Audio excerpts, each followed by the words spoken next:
頑張るぞ。おりゃおりゃ。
じゃじゃーん、完成で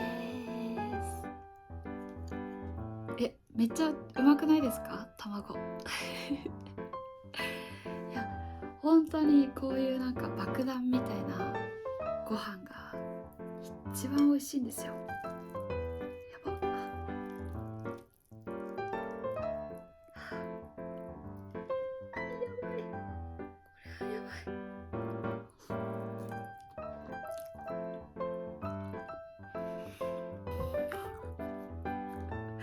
うますぎ。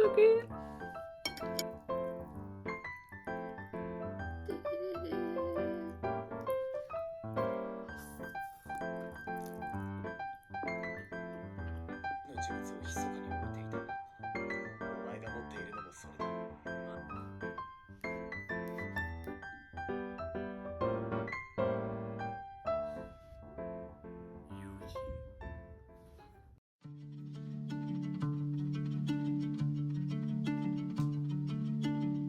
Did you get home late? Did you think about your ex today? I know that you've been trying to work on that. Did you feel lonely? Did you maybe almost call me? Did you bore your friends with stories like I have? 'Cause the last time we talked, did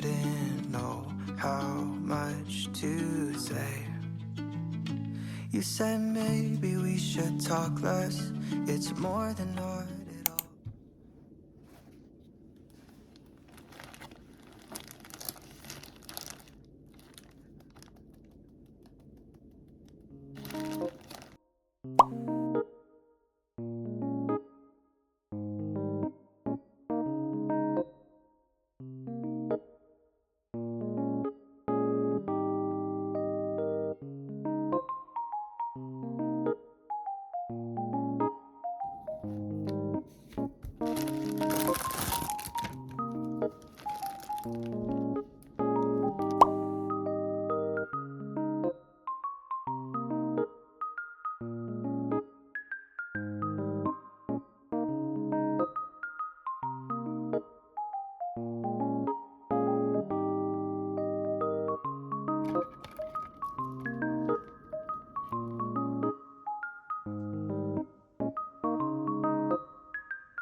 やばい、ちょっと靴下買いすぎた。こっち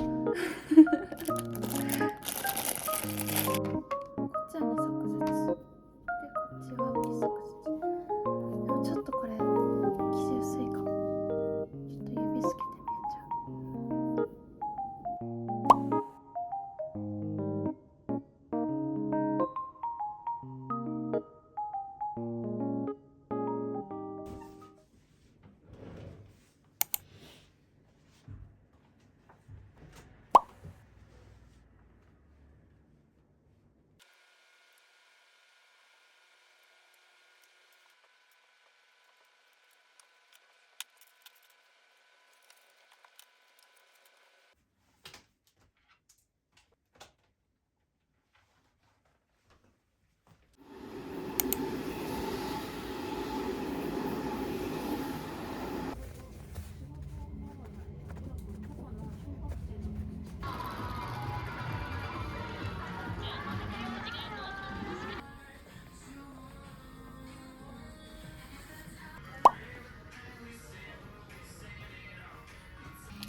Here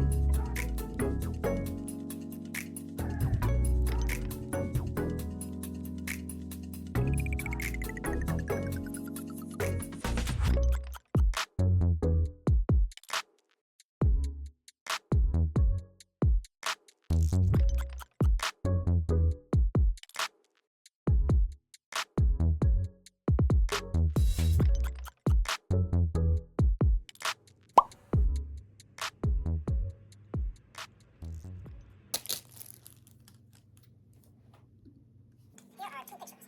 One is a locker. The other is a garbage dump in the Philippines. Can you tell which is which? 外国の情報収集は仕事だった。あなた母は恥ながら死んだと言ってた。It's just one of those days. Feels like you're drifting away. It's just one of those days. Feels like you're falling with the rain. It's just one of those days. When it feels like everything is crashing all around you. When there's nowhere left to hide. But you still can't see the light. I'll part the clouds for you. And let the sunshine come through.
なんでこういうノートを作ろうと思ったかというと、私は人の目とか人の言葉を必要以上に受け止めすぎてしまったり、良くない想像をして落ち込むっていうのが時々あって、そんな時に自分で自分を励ましてあげられるようにというか、そもそももう少し自分のことを好きになれたらいいなと思って、こういうノートを作ってみたいなと思いました。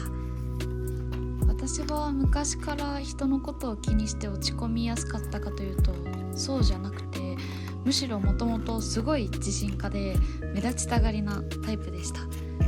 ただそんな私の性格が周りの人とぶつかるようなことも多々ありまして、ついに高校と大学の両方でちょっと人間関係でショックな出来事を経験してから、少しずつ人の気持ちに敏感になったように思います。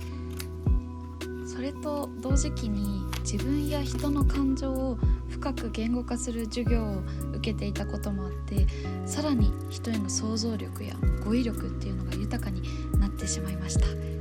人の気持ちを考えること自体は悪くはないけど、私の場合は少しマイナスな方向に考えすぎてしまうので、それを自分自身で修正したり、あるいはプラスな方向に考えられたらいいなと思っているので、自分に言葉をかける機会を増やそうかなと思っています。自分の考え方や性格を変えるっていうのはすごく難しいと思うんですけど、無理やり変えるというよりかは、少し頭を柔らかくするような意識で取り組んでみようと思っています。自分の変化を実感できるのは1年2年後かもっと先かもわからないですけど、ここまで勉強を続けてこれた自分の継続力を信じようと思ってます。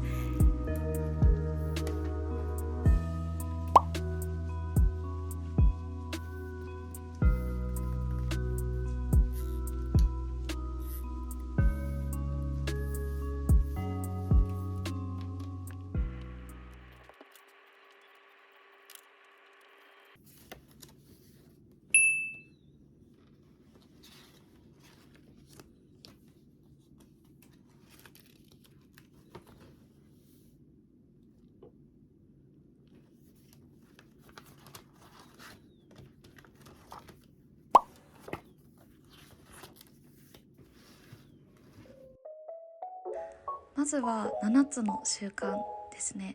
この本は自分で自分の行動や目的を選択しながら過ごす自己コントロールについてだったり、時間の過ごし方、周りの人と理解し合うためのマインドやコミュニケーションなどについて書かれています。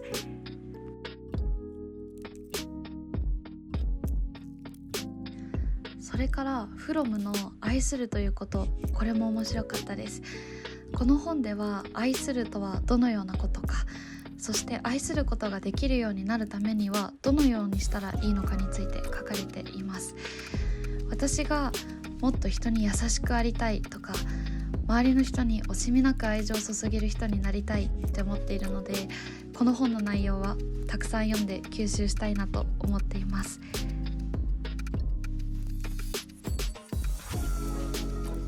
私のように悩んだり落ち込みやすい人には道は開けるがおすすめです。このデール・カーネギーさんの本だと人を動かすっていう本が有名で、そちらも面白いのですが、この本には悩みというのがどのように生まれているのかとか、悩みが人にどんな影響を及ぼすのかっていうのを具体例を使って説明してくれています。私はこの本を読んで、いかに悩みというのが人の歩みを止めるものであるのかっていうのを突きつけられた気がしています。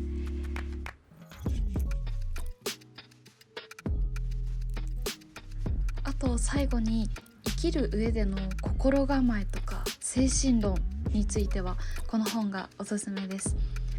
私はこの本の人生は心一つの置きどころっていう言葉がとても好きで、要は私たちの物事の捉え方次第で人生は良くも悪くもなるっていうことを一冊で言ってるんですけど、当たり前に思えてもその通りにすることってすごく難しいので、この本も本当に繰り返し読んで吸収していきたい内容かなと思ってます。以上、少しですがおすすめの本の紹介でした。